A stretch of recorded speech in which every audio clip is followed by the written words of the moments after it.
നല്ല തീപിടുത്തം നടക്കുന്നുണ്ടല്ലോ. നോക്കട്ടെ, എന്തോ ഒരു സംഭവം നടക്കുന്നുണ്ട്. അവിടെ തീ പിടിച്ചിട്ട് നല്ല ചൂടല്ലേ. തീപിടുത്തം എവിടെയാണ് സംഭവം നോക്കട്ടെ.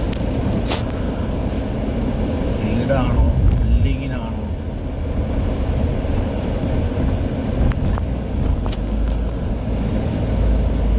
സൗദി റിയാദ് റൗദയിൽ എന്താ സംഭവം എന്നറിയില്ല.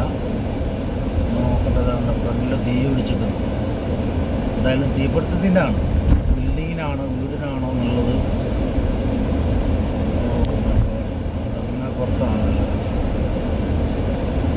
ഏതോ വീടിനാണ് തീ പിടിച്ചിരിക്കുന്നത്. അങ്ങോട്ട് പോകാന്ന് പറഞ്ഞാൽ പണി വീട്ടിന് പണി. കാരണം വീടുള്ള ഭാഗങ്ങളാണ്, വീടുകളുള്ള ഭാഗങ്ങളാണ്. നല്ല കട്ട പുക വരുന്നുണ്ടല്ലോ. അങ്ങ് പോകാനുള്ള സമയമില്ല. ഞാൻ ഡ്യൂട്ടിയിലാണ്.